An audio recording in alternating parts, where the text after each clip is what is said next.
Hey everybody, it's Andrew back again, and we have our review of the Omen Max 16 from HP. This, of course, is a brand new 16-inch gaming laptop from HP's Omen line, and it's running the Intel Core Ultra 9 275HX, and it has an NVIDIA RTX 5090 GPU, 175 watt TGP, and I gotta tell you, it's worked out pretty well. They also offer this in an RTX 5080 for less money, and I think most people will be perfectly fine with a 5080. To be honest, we'll show you the numbers, but the 5090, when you compare it to others in this category, did very well. But again, you are going to pay a premium, although the price has come down a little bit since we first looked at it in my unboxing and first look video. But getting back to this, it's a really nice design. It comes in this shadow black color. It's got the zero lattice keyboard here, and it has a RGB backlighting and all that. Not too over the top with the lighting. You have some lighting in the front and so forth. But other than that, I think it actually looks pretty nice. The build is pretty good. Overall, it's a nice design here. And I think HP's done a good job here. Not great battery life, but that is pretty much par for the course in the category. We'll get into that.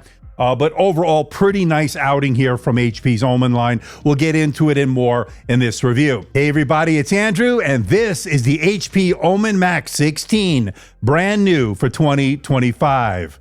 Coming up.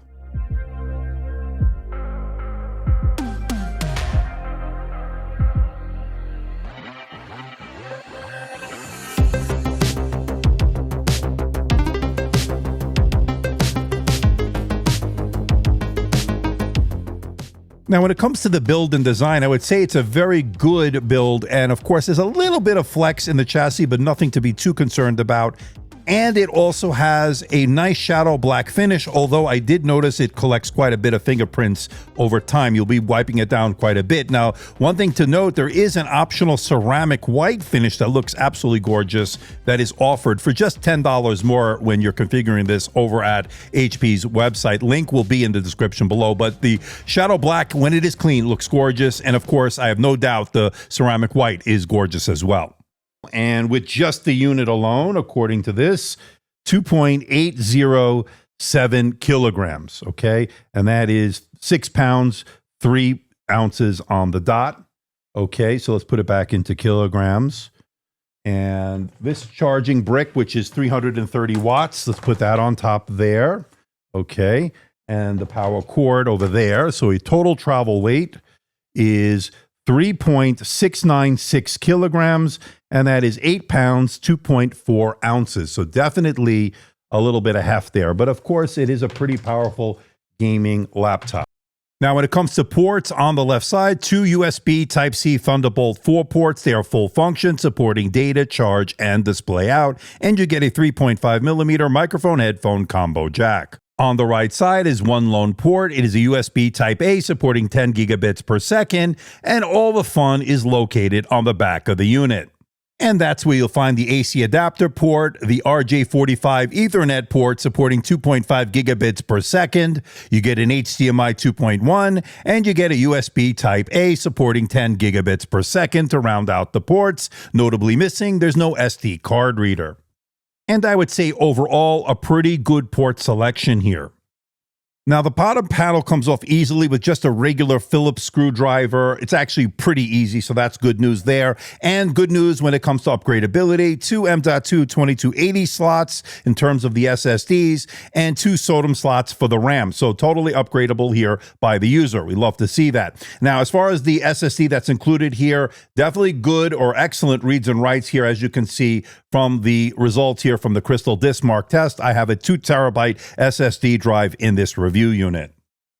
And when it comes to RAM, this is also clearly labeled here, so making it very easy. The 2 SODIMM slots here support upgradeability by the user. I have 32 in my unit, 2 16 gigabyte sticks, DDR5, 6400 megatransfers per second, and I love the fact that these are user upgradable. Now, the Wi-Fi Bluetooth combo card is upgradable by the user, so that's good, and it is Wi-Fi 7, making it a bit more future-proof, and as far as the Wi-Fi and the Bluetooth, no issue with either one. All right, let's talk performance here, and this is running the Intel Core Ultra 9 275HX, and as you can see, good single and multi-core performance, and pretty excellent actually. Really good for doing everyday tasks, no doubt about it. Microsoft Office, email, web browsing, all worked very well as to be expected. And of course, you could do things like video editing in Premiere Pro and DaVinci Resolve. And I was able to run the Fusion Bench DaVinci Resolve benchmark, getting a really good result here, showing that this is good for content creators as well as gamers. So that is really good in that regard.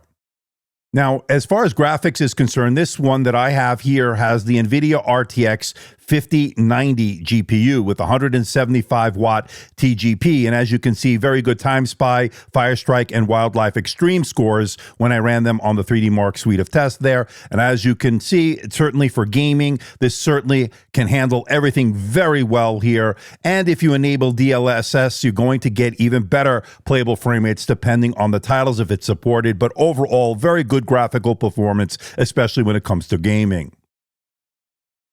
Now, when it comes to cooling, they're using a vapor chamber here, and the two fans are improved in terms of the blades, and the overall fans here are much better. And they actually do a good job here keeping the surface temperatures at bay, never getting overly hot. Where you place your fingers on the keyboard remain relatively cool. I noticed a hot spot or two on the underside, under heavy load, maybe 54, 55 degrees Celsius, but nothing more than that. And overall, I think they did a decent job here when it comes to the surface temperatures. And that 330 watt power charger never got overly hot, even when you're pushing this under heavy load. And as with most gaming laptops, the fan noise will be dependent on which mode you're in. The Eco mode, I got 33 decibels, Balance mode 47, Performance mode 61, and the Unleashed mode getting as high as 64 decibels. Definitely noticeable, but of course, that's when you're doing your heavy gaming. But when you're in the Balance mode, again, you're not going to really notice it all that much, although the fans will kick in now and then. Now, when it comes to power consumption, it just depends on which mode you're in. Now, I ran the Unleashed mode here, and the consumption would cycle between 130 and 270 watts when I ran the Prime 95 and the Future Mark simultaneously. And again, on the Unleashed mode, that suggests there are some issues maintaining consistency in terms of performance when fully stressed. And it scored 97% on the Steel Nomad stress test, indicating very minimal thermal throttling under load, at least with that test, that's for sure. So what this tells me is there's a little bit inconsistency here when it comes to the frame rate stability. It just depends on what you're doing. Now, you're not buying this for the great battery life because you're not going to get great battery life. This has an 83 watt hour battery, which is a little bit on the small side compared to the other 16-inch gaming laptops here for 2025. And I was able to get around 3 hours or so on the mixed use test, the modern office test, gaming, hour or so. Again, this is really not why you're buying this. You're probably going to plug in most of the time, but it is portable enough, obviously, to take it with you on the go. It didn't do quite as well as the ROG Strix Scar 16 that I reviewed that has a 90 watt hour battery that did a little bit over 5 hours. This just barely got over 3 hours. So again, you're not buying this for the battery life. So just keep that in mind. And they do include a 330 watt power charger that adds a little bit more weight to the package when you're taking this on the go, but overall pretty good and uses a barrel pin connection in terms of charging. All right, let's talk about the star of the show, and that would be the 16-inch QHD Plus display. It's a 2560 by 1600 resolution, and it's also an OLED panel. Yes, we're looking at the really deep blacks, the super vibrant colors, the really high contrast. All the hallmarks of an OLED display are here. Now, we're talking about 400 nits of standard dynamic range in terms of screen brightness, and it could be as high as almost 600 nits in terms of what I measured when it comes to HDR. So that's been pretty good. Coverage of the color gamut is excellent here. It's also very color accurate. So if you're going to do content creation, it's going to be great for Lightroom, Photoshop, video editing, and of course, Premiere Pro, DaVinci Resolve, and things of those nature. That is going to work out very well. Now, it is a very glossy display, so you'll notice some glare and reflection depending on your lighting condition. You could pretty much see it here. And then, of course, it is great for gaming. It has a 0.2 millisecond response time, and it has a variable refresh rate up to 240 hertz, giving you that very smooth, very fluid experience. As with any OLED display, there are a couple of things you need to be aware of. The first one being screen burn-in, where you leave a static image long enough that it burns into the display. Not an issue here. I haven't experienced it, and really all modern OLED displays really do a good job of preventing that. And the other thing is, of course, PWM or screen flickering. Some people are sensitive to that. Good news is that you can see it around 960 hertz, and that really is not going to be affecting too many people, as it is not that detectable. So that's been pretty good overall. And for those wondering, yes, you can open the lid with one finger, and I noticed a little bit of screen wobble, although not the worst I've ever seen, but I'd like to see that hinges a little bit tighter on this to reduce that wobble when typing. Now, like the HP Omen 14 Transcend that we looked at, that had a zero lattice keyboard. We have the same zero lattice keyboard here in terms of this. And of course, the RGB lighting on it, the backlighting, is more vibrant as a result, while the typing experience remained pretty good overall. And I would say I like the zero lattice keyboard. Some people may need a time to adjust to it. I actually do like the way it looks and feels for typing out documents, emails, and the like. So overall, pretty decent in that regard. And here's what it sounds like when you type on it.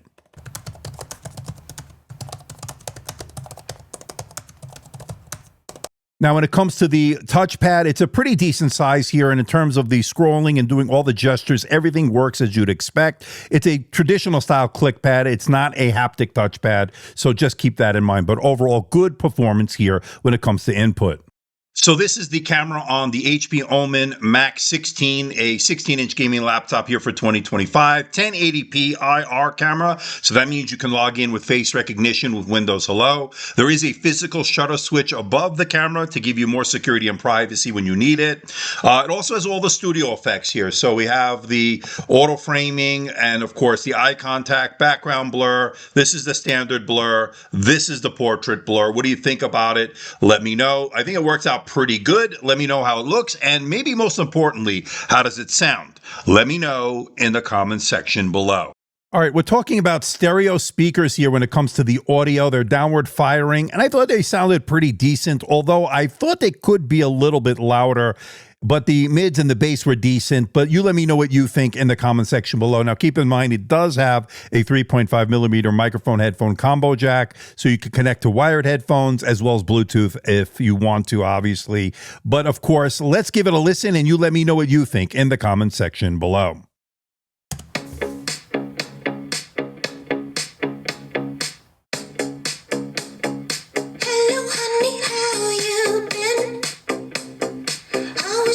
Such a long time, I can feel my heart jumping. Are you still mine? No one ever very knew, but I come close a time or two.